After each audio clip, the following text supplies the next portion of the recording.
All right, good afternoon, everybody. Welcome to Connecticut, and my name is Ned Lamont, and I am the warm-up act for two amazing champions for our kids and our students and our teachers and our schools. You know, Dr. Biden, thank you so much for coming. An educator your whole life. It's great having a teacher in the White House. It's great having a teacher. And I know the president didn't need any reminding how important it is that we get our kids back to school. And I love he gave us a goal line, 100 days, get our kids back into the classroom. You got that, Mr. Secretary? We've already started. You got half that time to get it done. 72 days now, right? But I can guarantee you, Mrs. First Lady, that our Secretary of Education is going to get the job done because he got the job done for the kids here in the state of Connecticut. He had just come on board as our Commissioner of Education when COVID hit and COVID shut down our schools. And, you know, Miguel didn't wait. We said, look, if the schools are going to be closed, we're going to find a new way for them to learn. We were on the phone every day. We got well over 100,000 laptops out to students who needed them, make sure they'd be able to learn remotely. But our secretary knew that remote education wasn't enough, how important it was we get our kids back in the classroom. And we started working hard on that, and it worked. We got this school right here at Meriden. It's been open since September, full-time. 99% of our schools are open for in-person learning right now. And that's a lot of thanks to your commissioner, your Secretary of Education, our commissioner. Miguel has been a student in this town. He's been a teacher in this town. He's a parent in this town. He's been a principal in this town. And it's a great honor to introduce to you a man who's a great friend of mine, a great friend of Connecticut, great friend of students across the country, our Secretary of Education, Miguel Cardona.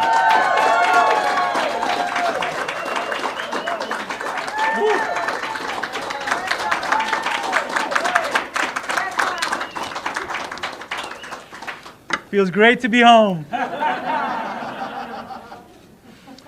I'm proud to see the shield here, the Meriden Public Schools shield, which means so much to me. What an honor to be here with the First Lady in my hometown. Thank you for being here. Thank you. Today the Silver City shines. Today the Silver City shines. I'm proud to be from Meriden. I'm proud to show how strong our public education system is here. A system that my own two children attend. I want to thank you, Governor, for the kind words. Nice to see you. Nice to see Annie. Thank you for being here. I've seen firsthand the tremendous work that's gone into reopening schools here in Meriden as a parent, and knowing the people here, knowing Ben Franklin's school staff, knowing the principal and assistant principal, and the superintendent and the central office team. It's a team, it's a family with the children at the center. So I want to commend you all on such a great job. The students of this school have been in school since, I think it was like August 26th when the school system opened. Every day, all day. And it was done in a manner that protected the students and the staff and their families. That deserves a round of applause. Always good to see my friend Dr. Benigni. Thank you for your leadership here, and also to amazing leaders who, you know, the governor and I have an opportunity to speak about what's happening in Connecticut, but let me tell you, there's so many people working really hard to get the job done, and I know some of those leaders are here. Lieutenant Governor Susan Beisowitz, State Representative Kathy Abercrombie, State Senator Darty Abrams, Chairman Butler of the Mashantucket Pequot Tribal Nation, State Representative Michael Quinn, Vice Chairwoman and Justice Regan, State Representative Santiago, and Mayor Scarpati. Thank you for always being such good partners in this work. And there's so many more, but they deserve acknowledgement as well. You know, we talk a lot about partnerships and putting students at the center and making sure that we listen and we work together. It's really, really nice to see AFT President Randy Weingarten here also. Thank you.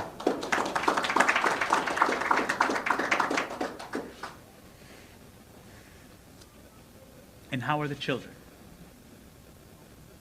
And how are the children? There was a TED Talk by Terry Harris that I listened to recently. You know the strength of a community when you ask, and how are the children? I'm proud to say that in Meriden, the children are well. Thank you. The children are well.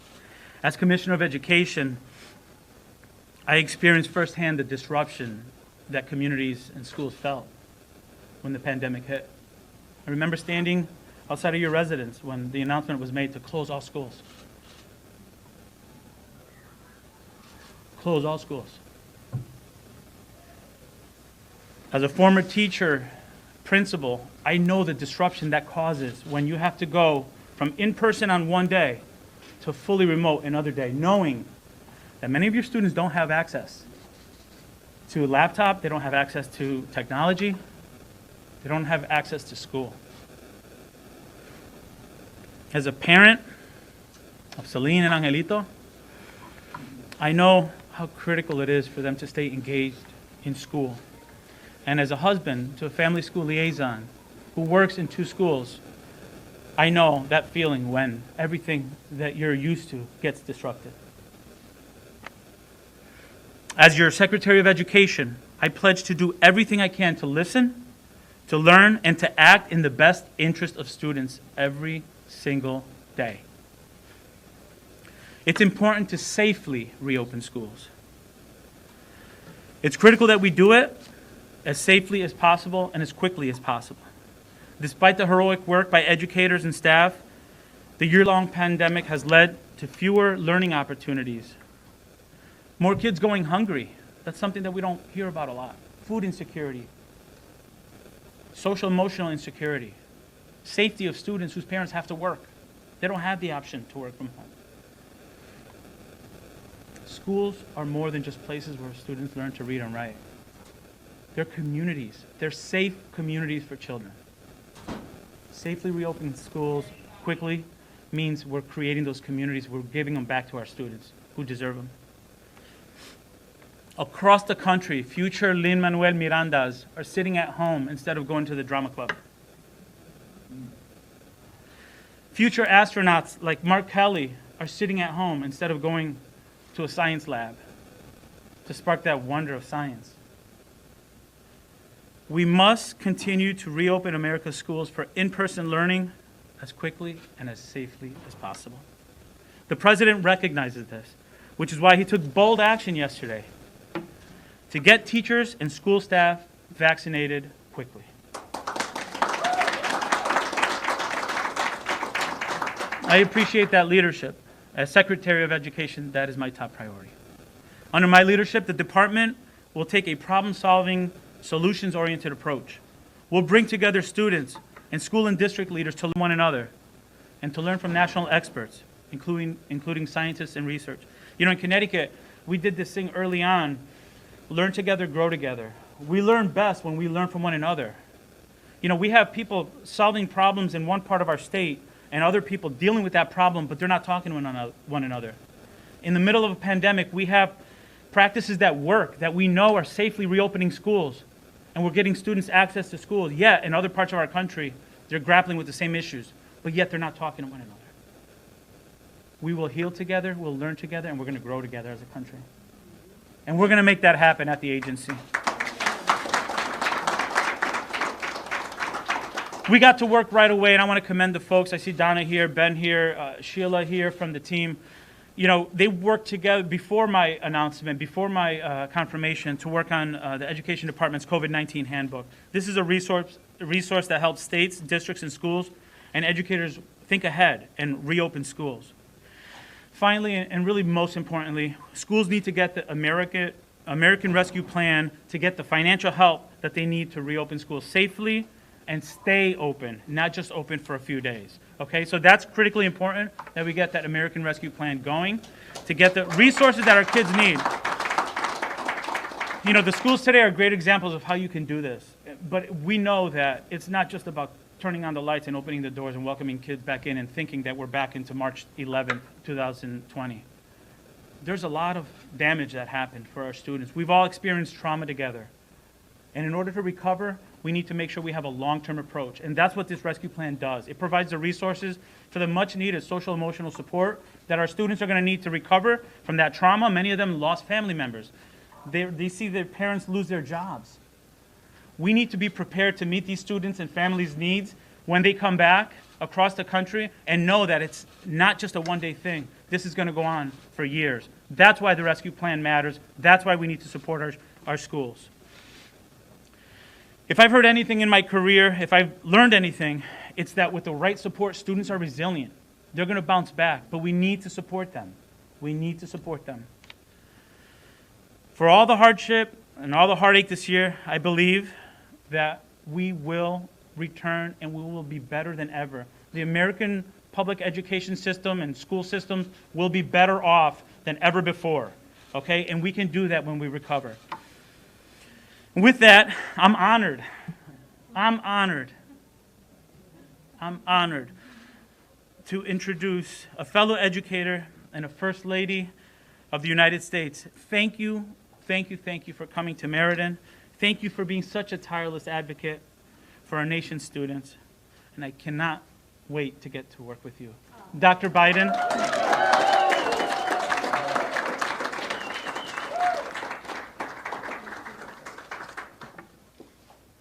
Thank you. Well, this has certainly been a love fest here in Connecticut.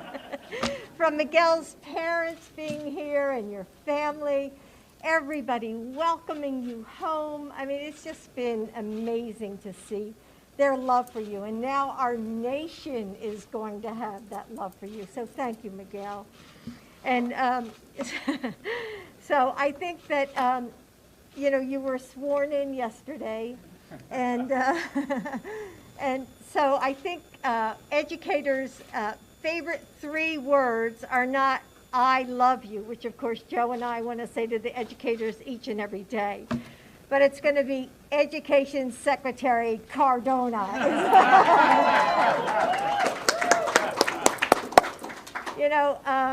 I have to just say, I mean, everything that you said is true. I mean, you hit all the spots, and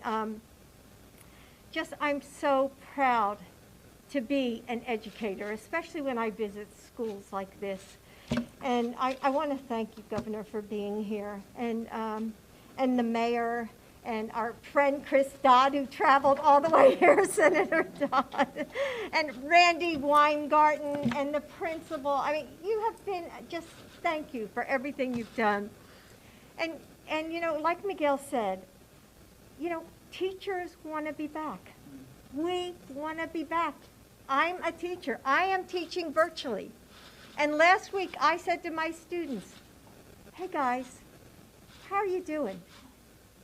And they said, Dr. B, we're doing okay. We're doing okay. But we can't wait to be back in the classroom.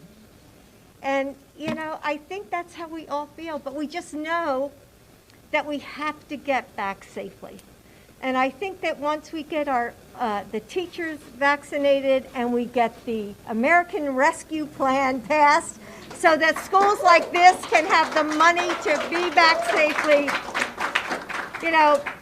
the biggest thing is we're going to do this together. And this pandemic has been so hard on our parents, our teachers, all the educators. But look at what educators have done in just a split second. They learned to teach virtually. They got food to the kids who needed it. They got the Wi-Fi hotspots. The bus drivers drove them so that the kids, could use their laptops. I mean, the whole system has come together, and they've done amazing things. And I said, if Joe became the president, that one thing we were going to do is work to lift up the teachers, all the educators in this nation, because they deserve it. All of you deserve it. And the best thing, what educators are going to do, they're going to take a really bad situation, this pandemic, and they're going to turn it into opportunity. They're going to see what didn't work. They're going to see that we didn't have broadband. They're going to see that there was such inequity in our systems. They're going to see, we're going to turn it positive, right, Randy? All the teachers working together, all the bus drivers, the cafeteria workers, we're all going to work together to make this an opportunity. And that's what I think education is all about. And so I'm just so happy that you're at the helm and we're going to follow you. So thank you. Thank you.